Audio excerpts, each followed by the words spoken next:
Blog Talk Radio. Good morning. It is Friday, March 1st. This is Stephen McCarthy from the McCarthy Project, where we've been attacking life and sport since 2001. Well, I'm excited to have our guest on today. I think Max has probably been, I got his resume, and I'm not even going to go through all the different, all of his accomplishments. He's done a tremendous amount of things in college lacrosse, in pro lacrosse, also been in the Olympics. So, Max, how's it going today? It's going great. I'm excited to be on the show. Got up early this morning, got a little training session in, and ready to have some fun. Cool. Alrighty. Well, today's subject, what I've asked Max to kind of talk a little bit about is what he did and how he did it, and some good and bad decisions he made along the way, and things he might change. But just to give you a little bit more specifics, in 2009, and I'm going to say Seibald. Did I say that properly? I just want to make sure. Yes, Seibald. Okay. Yep. Is that in 2009, he was the top lacrosse player in college. He was a four-time All-American. He's an All-Pro at the professional level. Has actually played in the Olympics. And what I think is great about athletes like Max is that they have actually accomplished what a lot of kids want to do. And what I think doesn't get addressed so many times is the decisions that that athletes go through all the way from back when they were 10 all the way through up until playing pro.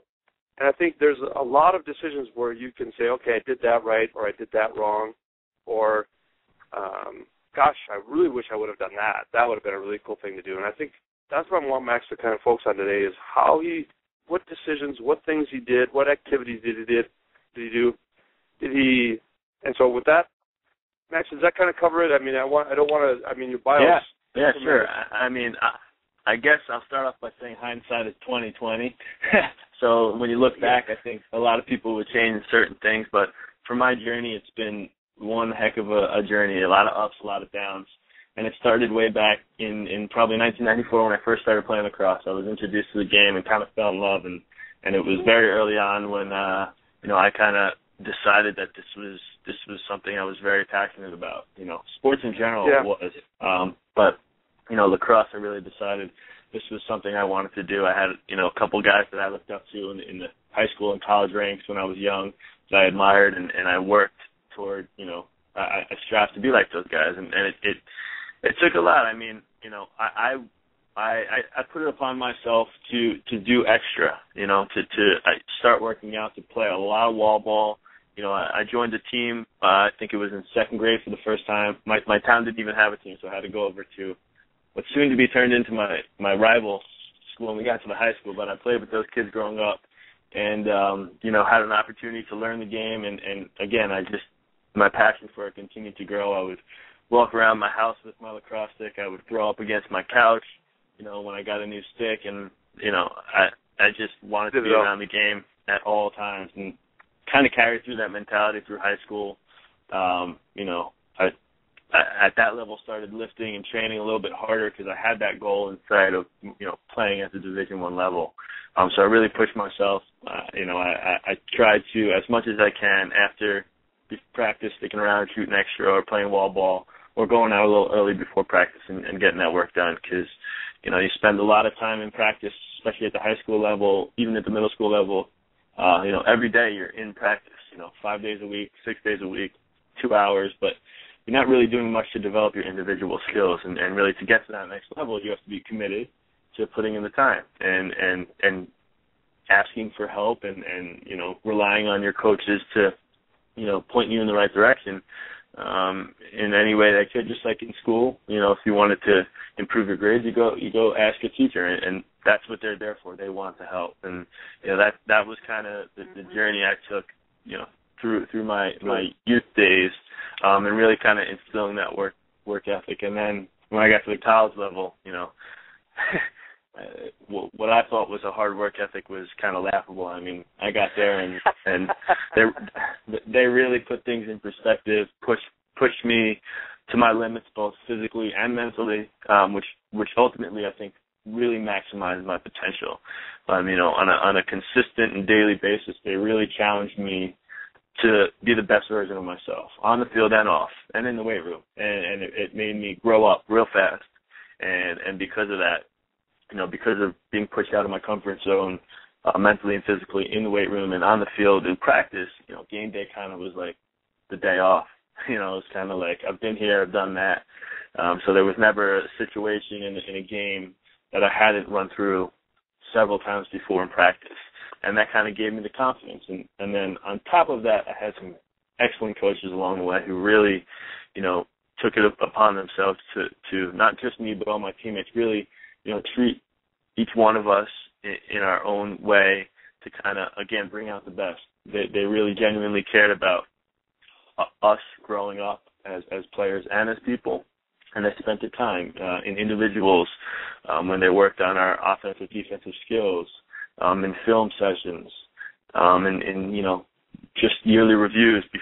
Before we would go home for certain vacations from school, we always got feedback, and they always left that lingering feeling of we want more from you, and that was great for me because I've never been satisfied with myself and kind of have had that attitude that I want to get better, and I'm not satisfied if I'm the fastest guy on the team. I still want to beat my own record. I'm not worried about being the fastest. I want to beat my best. So it's kind of just that constant, hamster wheel where you just keep going and going, and I think one thing that drives me is that I hate losing, and I think a lot of athletes have said this before, but you hate losing more than you enjoy winning. And it's that competitive nature, that competitive drive that's really helped me get to where I am. Cool. Now let's do this because I really want to kind of come back. I want to delve down into that whole continuum because you come back and you mentioned that you played when you were in the second grade, and then you had to travel a little bit. But I also, in just kind of doing some research and then listening to other interviews and stuff like that, you actually didn't focus 100% on lacrosse right from the start. You did play other sports. Absolutely. I think that's another thing that really allowed me to become a great lacrosse athlete was because I got away from the game for a couple weeks at a time. I always had my stick near me, but, yep. To kind of step back and refresh, recharge, I grew up playing soccer. I played soccer my whole life. And I also played football in high school. I ran track. I played basketball. The camp where I was introduced to lacrosse, I went to sleepaway camp for 10 years. My parents sent me away for 2 months each summer, starting when I was 6 years old, and all I was surrounded by was sports. So I grew up loving sports, playing sports, competing at all different types of sports. Right. That camp was just structured. You go from period 1, basketball, period 2, soccer, period 3, lacrosse, and then you got lunch. Then you go, 3 more periods. So it was for me. I would love to do that every summer again. I still love sports, and having those outlets. When I got to middle school, when I got to high school, I still had that ability to, like I said, recharge, get away from lacrosse, but also. Yep. Take in a lot. I played with different people. I played under different coaches. I learned a ton of different, ways of leadership through different coaches. I learned a ton of different values and how, certain things carry over from sports to life. And each coach has their own style, and I think each one rubbed off on me. And then, obviously, I think there's different, aspects of all different sports in lacrosse. So, the style of soccer, the endurance of it, the up and down nature, the shifting from sprinting to jogging to walking, similar to lacrosse. You play basketball, you got that defense, where you're shuffling your feet. You got the pick and roll action. You look at hockey or football, you've got that physical nature where you have to be able to be agile while being pushed around and able to kind of anticipate what's going to happen next. And I think that's one of the skills that kind of I developed. Not really a tangible skill, but something mentally where, that you could outfox your opponent, basically. You could beat your opponent by being just a little bit smarter than. Yeah, you think one step ahead, and you kind of anticipate where the next play is going to happen, or while it's developing, you see it already developed. You know, or you see, you know, it even helps when you're not involved in the play. You know, if you see three guys heading towards the ground ball, you know, I think twice and say, all right, if my teammates are there, I don't have to run in there. I'll spread out, you know, get to an adjacent so he could scoop it up and swing it to me, and that creates space and it creates opportunity for our team. So those different things from, you know, all my experiences in the different sports has really led me to become a better lacrosse player. See, and that's the thing that's interesting. I think when you look at athletes and young athletes especially, is that you can just see that there's a lot of athletic, let's just say, capacity or an ability to play, but they're not thinking. It's like, dude, you even like think why you went there? You know, you can see it. It's like it becomes on their face. That's one of the things that I guess you get from playing a bunch of different sports. And I think that's very true. Yeah, and that's when you get, you know, really good at sports, is when you get past the thinking stages and you just react. You know, you've done it so many times. You trust yourself. You trust your body. You kind of just react to the situation and make the best of it because you've done rep after rep, because you've done. And when did you see that happen? When did you start to see that trust start to happen? You know, fairly young. You know, I grew up, like I said, I was playing sports at 6 years old, all these different sports, and I think, you know, with a little maybe natural ability, was able to kind of pick up sports quickly. And then, you know, when I started competing in sports in middle school, I really started to see it. Lacrosse didn't really hit me till my sophomore year. You know, it took a little longer to kind of take that next step, but I was always one of the you know, better players on the field in soccer or in basketball.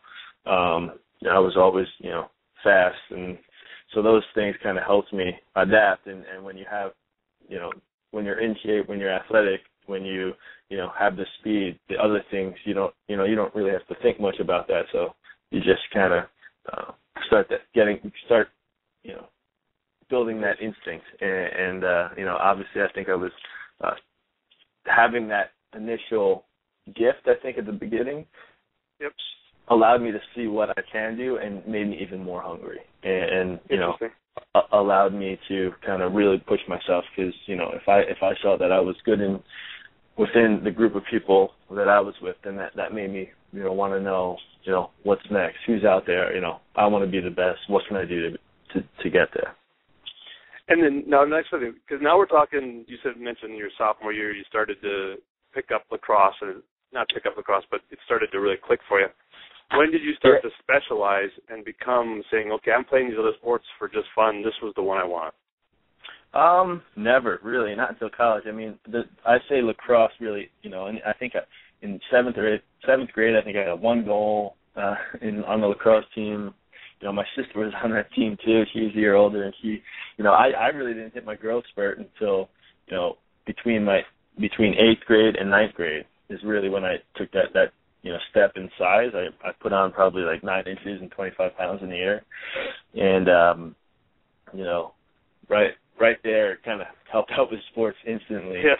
And because I was also late. That was late for me. So for me to be able to compete at, you know, still while I was, before I really hit puberty and my growth spurt, really allowed me to kind of, when I did grow up, to you know, help me to have continue something that you didn't have. To have some. I think that's truer than you know. I mean, you look at a lot of kids that have success too early, you know, and my best friend, essentially they stop growing. The opposite happens. Yeah, my best friend was 5'6", like probably 150 pounds in middle school. He was the best middle school football player ever.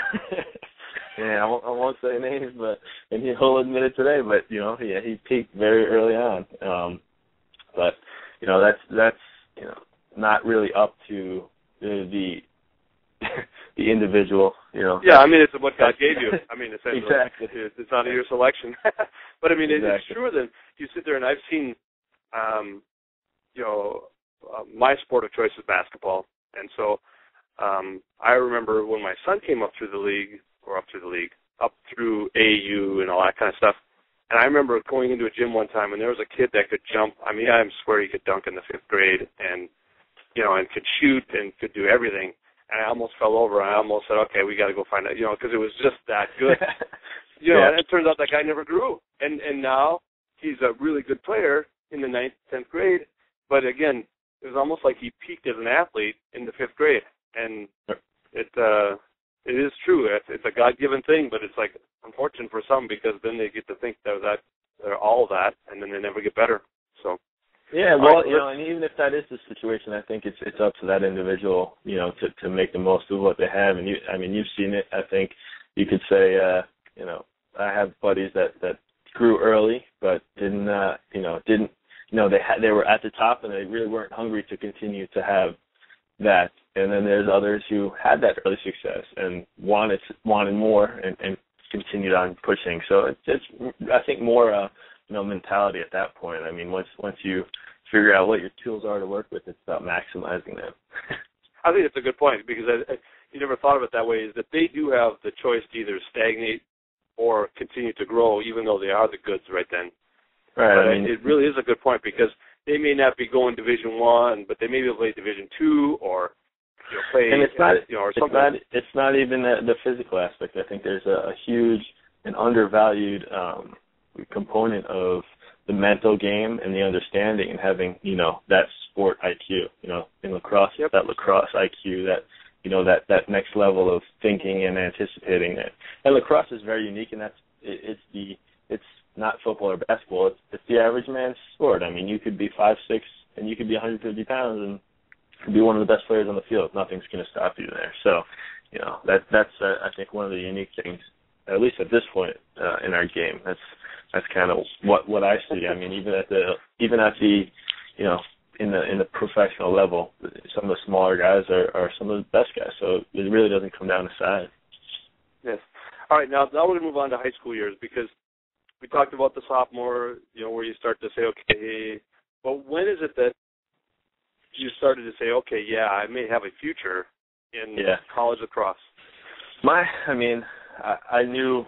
I think by my freshman year I wanted to. I was still on JV at that point. By the time I got to my sophomore year, I was playing on varsity under a great group of coaches who really understood the game, who played the game themselves, and really started my progression into becoming a better player and pushing me, and making me more hungry to want to do a lot more on my own as well. And that was kind of interesting. At that point, my high school had never made the playoffs before. My sophomore year, we had a good core group of guys who had been playing for a while, and we made my sophomore year we made the playoffs for the first time, and we lost the first game. But again, we had a good core group of guys who pushed each other, a great group of young guys, and we all returned our junior year and had the opportunity. We made the playoffs again and won our first playoff game ever, in our school history. So it was great accomplishment. Lost the next round. Again, made us hungrier. We had some great coaches who knew we had a very solid core group, and an additional group of role players who did what they were asked, and it was great. And we had an awesome run. We went 19-0 my senior year. We won the county championship. Ended up losing in the Long Island championship, but again, was kind of the underdogs the entire way, and found our way to the Long Island championship, and people were like, who's Hewlett? They had never heard of us before, and it was kind of a cool thing. It was a small school, with a very new program, and to be a part of that group was, it was great. It was an unbelievable journey, and it ended kind of abruptly. We got beat up pretty bad in the Long Island championship, 13-4. I remember. Came off the field, and I remember crying and thinking that was the end. But little did I know that was just the beginning. So it was a cool experience for sure. All right, now we're on to college. Tell me about you mentioned earlier the experience of thinking that you were working hard. Now you're I think starting my sophomore year was in high school was really when I started to train, and our coaches really pushed that on us. And I got my first pamphlet from Cornell this summer before I arrived on campus, and it was kind of a worked out plan from our strength and conditioning coach, and I started pushing myself, and I was doing curls and getting big, trying to get big, and all of a sudden, a couple of days later, I couldn't lift up my arms, I was sore, but again, I thought I was doing my what I was supposed to do. So I show up on campus, and that fall was a smack in the face. You walk in and you're not only are you walking in. I walked in with a class of I think 15 other guys, and you're walking in with everyone who has the same level of accolades as you.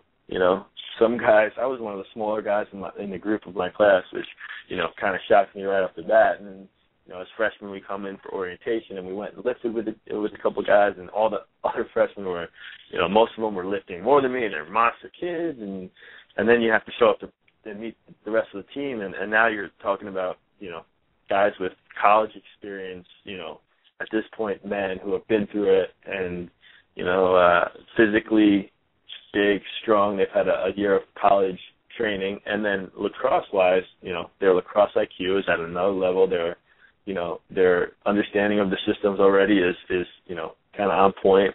So it was just like us coming in was just like holy moly, there's so much to grasp at this point, and I'm sure you were thinking other things as well. Yeah. So and there were definitely times that because they there were certain points, turning points in my career, and there were, I remember sitting in the dorms before our Friday morning lifts, Thursday nights in cold Ithaca, and we would be like, what are we doing? Why don't we just go play club lacrosse at USC or something? But it was worth it. I mean, we there was a defining moment my freshman year. Where things weren't going well on the team, both in practice and in the weight room, and coach was really strict on attention to detail and going out every day and giving the best effort, and we weren't at that point, or at least up to his expectation, which I don't think ever were able to to reach anyway. But this time we always stressed out the Friday night, the Thursday night before our Friday morning list, because we always had a mile. We had to, basically sprint a mile, and it was at 6 a.m. in the cold, and then we had a full workout. So he sent us an email on that Thursday night, and he said, a pretty angry email, and it was like, tomorrow you better show up, or we're going to experience a test of will. So for us, we're like, oh, what does that even mean? So we show up at 6, and we start doing our agility ladders. We're warming up, and everyone's, nervous, probably heart pounding, and we, attention to detail. We do our little ladders, our hurdle jumps, and if anyone nicks it, the whole team has to go back. And a couple guys nicked it, we started over. A couple guys nicked it, we started over. And coach kind of walked in and went to our strength coach. He said, "I'm taking it from here." Kind of pushed our strength coach to the side and lined us up on the line in our indoor facility, indoor turf facility. It's about 60 yards. I don't know, probably 30 yards, whatever it was. It was long. It was not short. And so he goes, when I say run, you run. When I say walk, you walk. So he just goes, sprint. So we started sprinting, and then he goes, walk. And so or jog, whatever. So it's back and forth, and, I don't know how many reps into it. It's nonstop. I start. This is my freshman year. It's like 3 weeks into school, and I'm like dragging hard. And eventually, he says sprint, and I'm walking. And he says walk, and I'm walking. So the difference between the two were, I was getting lapped, and I thought I was in good shape. And, there on the end line, screaming at me, pick it up, quit, we don't need you, maybe talk a little smack to me here and there, the assistant coach. And at that point, I'm like, I can't walk, I can't think, I want to just stop, I just want to drop. And right at that moment, one of Casey Lewis, who was a junior at the time, and Matt Moyer, who was one of my freshman classmates at the time, carried me through the drill. And they kind of, I put my one arm around each one of them, and they, helped me get through it. And, at the end of that race, it ended up being 27 straight minutes. And, then we had to go outside and we had to run our best mile. And then we came in, we had a full workout, and then we had to do, a closing prisoner squat circuit, which was, I remember it. And, it was just the reason why they called that, huh? Yeah. One of those days, and I got home probably around 9 o'clock after, going to the locker room, showering, sitting there for, a half hour, sitting on my couch and being like, thank God. And I don't think I've ever at that, since then have ever, mentally or physically been challenged to the point where I could say that I've wanted to quit, or I have not had that feeling of, I know I could get through this. Even in games, late in game when I'm tired and I'm dragging, like, I think back to that moment, it's kind of been like, I've been here before. I've felt this before, and I've made it through. So, little experiences like that along the way, my freshman year really kind of, helped me get into it. And then the lacrosse kind of picked up after that. It was, after my freshman year, I had some great leadership from the coaches and our captains who really, drilled us individuals, film time, and it was just a constant progression of improving our lacrosse IQ, understanding the systems and understanding the game, and practicing at a high-speed level so that when it came to game day, we were all prepared. And, that's kind of the college level experience was like. Interesting. Is there anything that when you look back that you look at a decision and say, oh, I wish I would have done this? The best decision I think I made in my life to this point was going to Cornell. That's one of those decisions. I had a lot of opportunities to kind of play at any schools. I took a lot of visits, and it was a big process, the recruiting process, and I took it very seriously. And I spoke to coaches, researched schools, saved every single letter I received, and probably took a little longer to commit than most because I took my time and maybe lost interest from some schools because of it. But again, I don't think I could have been happier with the decision I made. And then what criteria did you use? I mean, because one of the things that, and I'll give you the background first. Here. Yeah, there's a kind of going into the process. It's hard to kind of say yes and no to some of the top schools, and especially when they're sitting there offering you, scholarships or whatever. And for me, I was kind of excited whenever I got one of those offers. My first day on my road trip with my dad, it was like, yes, I want to commit. It wasn't Cornell. But, my dad was like, just, make sure you take your time, step away from it after, you're excited and kind of really look into each one because this is an important decision. He didn't, force anything on me by any means, but he really, taught me to, when making such a decision, you got to really entertain all options and weed it out from there. For me, I needed a school that fit me athletically, academically, and socially. I wanted a team that was going to be competitive each year. I wanted a team that I could also, help. Athletically, I wanted a business program. I wanted to study business in school, and Cornell had one of it was one of two Ivy League programs that had an undergraduate accredited business program. Socially, that's something you had to go and experience when you visited schools and, get to know the guys on the team, the type of guys, what they were like off the field, what they did off the field.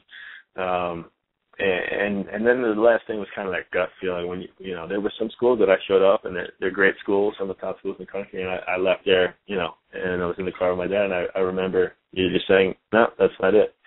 And he said, why? It's just like, I just don't see myself there. It's just a gut feeling. And, another huge indicator for me was, who are the coaches? Is this a coach that's going to be there for me for the next 4 years, or, is he going to be leaving a school and while I'm there and going to have to deal with a change of coaching?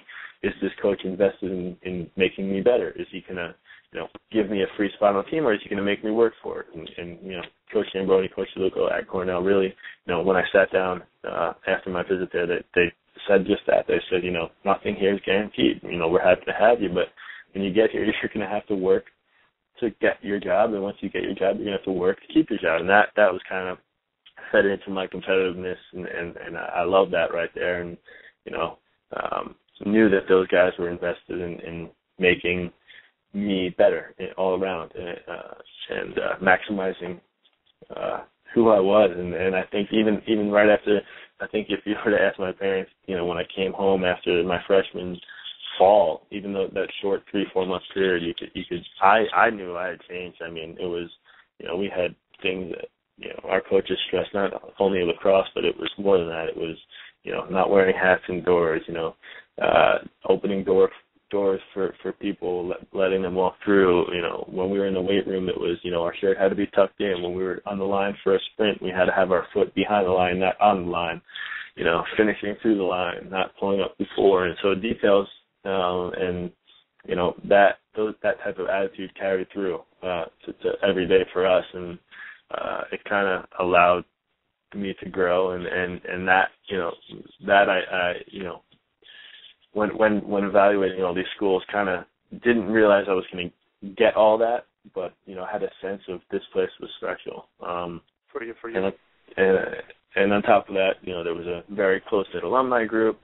My sister actually was a freshman there when I was being recruited, which helped because we're close, and then also proximity to home. I mean, my parents make most of my games, and my dad has never missed one of my games through college, actually. So he for him and for my parents to be able to make all the games was big for me. So some of the schools further south were a little bit more of a hassle for them to get to, and so that I didn't really entertain that idea much. So it was that, and the last thing for me that I got in the sense of throughout the recruiting was the sense of family that Cornell specifically had, and kind of how not only it was the players was a family, but it was the players' family that was a family. It was kind of you were coach's brother or son, and their family was part of the team as well, and again, one of the best decisions I made. So, done. I mean, that's what's amazing when you look at it is I don't think kids take the time. It's almost like they get the stars in the eyes, and then they don't think things through to see that what happens if my mom and dad do want to go to the games? I'm going to Hawaii or something like this. It just doesn't seem to.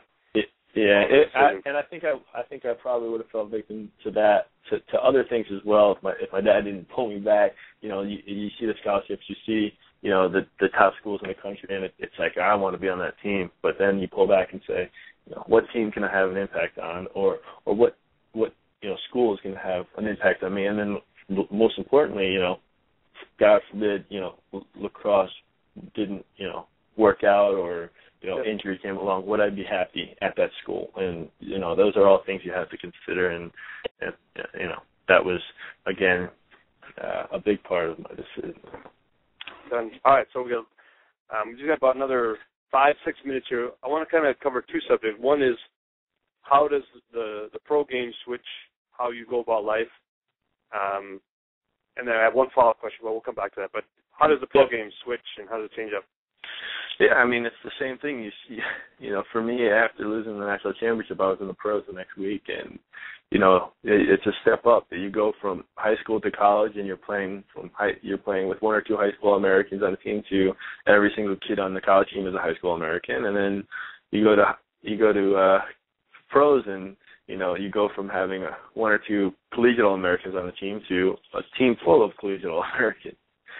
So in the pros, you're playing with the best of the best. I mean, it's a different speed. It's a lot of fun. I love the game even more. There's a couple different rules. It speeds up the game. Shot clock and 2-point arc, and it's exciting. And you get to hang out with guys who you've been competing against all your life, and even guys who you've admired growing up. Guys that are 10 years older than me. I was looking up to those guys when they were in college, and I was 10, 12 years old. So it's an awesome experience, and the environment is it's a lot different. You're not with the squad in lacrosse. They're now a little different at the professional level. You're not with the team year round. You're not with the guys every day of the week. It's kind of a weekly thing. So you're kind of on your own during the week to keep up. To stay in shape, to motivate yourself, to get some stick work in, get some, shooting in, to get your lifts and your conditioning in, so that when you come to practice once a week and then you come to, game time at the end of the week, you're prepared. And there's not as, the camaraderie doesn't come as quickly like it does in college, because you're 24/7. You're living with these guys, you're eating with these guys, you're training with these guys, you're facing adversity with these guys, you're winning and losing with these guys. So it's a 24/7 process. Whereas in college you're kind of on your own, but you do build those relationships up very quick, because you do end up spending a lot of time traveling in airplanes and buses, practices.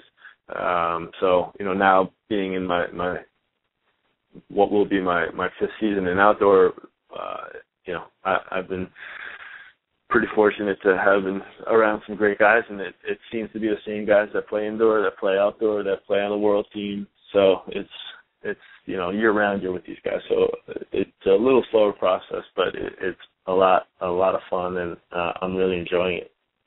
Cool. And then now, just this kind of switch over. So what does the future hold? I mean, now you're going to move on. Yeah. I know that that's kind of how we got connected up, is that you're running some camps.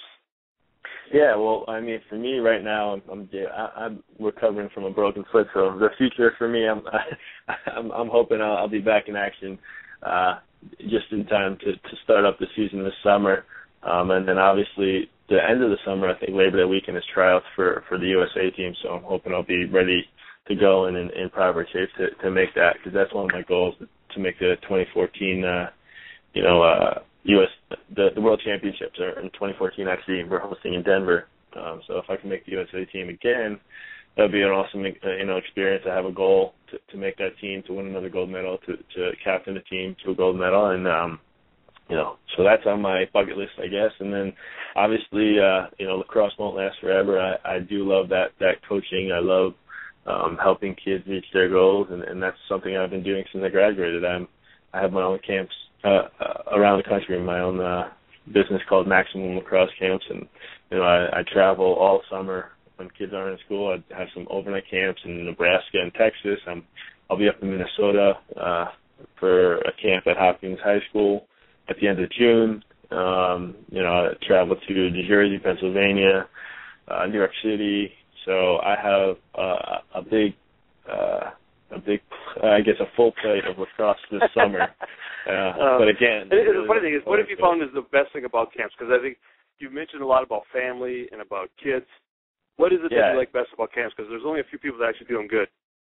It's fun. It's fun. I mean, if I go out there and I just try to have fun. I mean, obviously I want these kids to come in and learn, but I want them to have a good experience around lacrosse. And I kind of you have to have a balance of having fun, making sure they're learning, but also kind of throwing in, kind of like my coaches have throughout my career, adding value. What life lessons can you kind of sneak in there and teach? What can you say to kind of motivate these kids, to get them going, to want to do better, to want to be a better person? And it's kind of an interesting art to have to master that and send those kids home being better lacrosse players and also better people. So it's a fun task, but I like going out there and challenging kids, and there's nothing better than coaching somebody who wants to get better and is eager to learn, and then they listen and they do. So again, you have to deal with the flip side of the kid who's just showing up and making it a little tougher on you. Not listening and kind of doing their own thing. But if you could make that kid realize what he's missing out on or what he can be, it's even more of an accomplishment. So I really enjoy it, and obviously looking forward to a packed summer, a lot of traveling, a lot of coaching, but hopefully a lot of playing as well. So exactly, because I think that's the biggest thing. It's funny because I have 3 kids, and when I was young, or when they were younger, it was a big thing to win.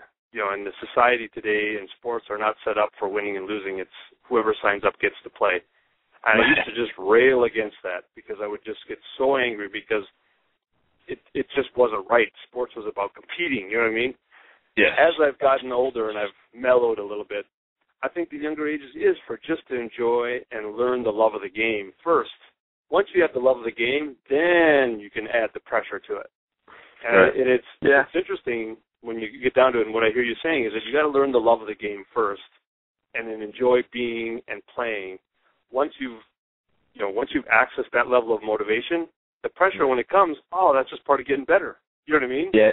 It's an interesting balance that you have to kind of tinker with, but probably I think even more importantly would be getting these kids to realize that they show up to camp and all they want to do is scrimmage, and all I want to do is coach, and make them better.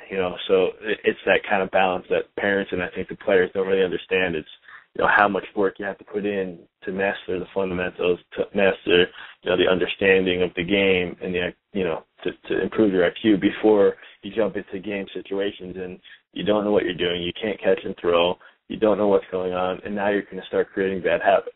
So it's people want to practice one day and play the next, a 1-to-1 ratio, and I think it's more you got to practice 5 times before you hit the field, and really you got to really improve yourself and your individual skills before you could even worry about getting to that next level. Because if you can't catch and throw, if you can't pick up the ground balls, if you don't understand the little things, the basic fundamentals, then the rest of the game isn't as fun, and it isn't easy.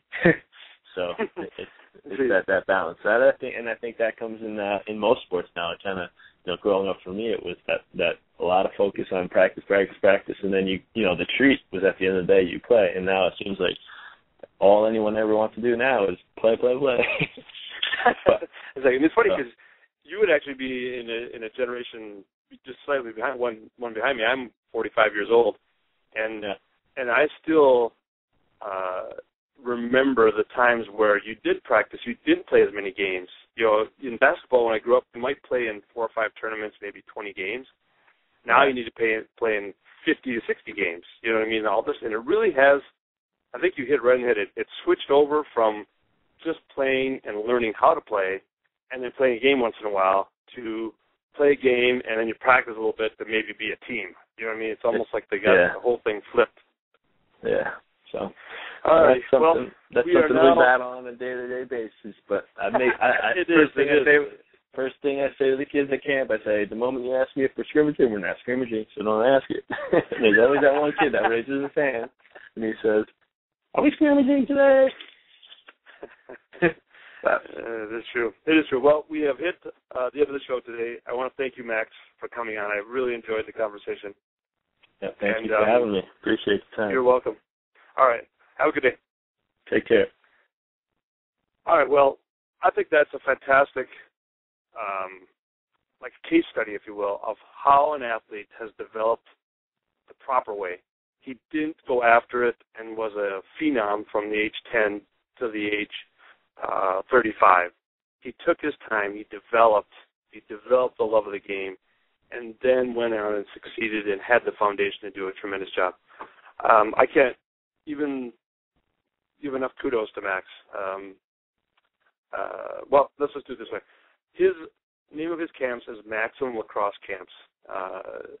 The website is on on the show details. I apologize, but if you type into Google Maximum Lacrosse Camps, he's right on the top. Max Seibald, he's got his own individual website. It's a fantastic highlight reel. I showed it to my kids, and they enjoyed it. So I think overall, if you have any questions, visit us at www.themccarthyproject.com, or give us a call at 612-741-0982. With that, have a nice day, and we will be back next week with some more guests and some fantastic looks into the world of attacking life and sport. Have a good day.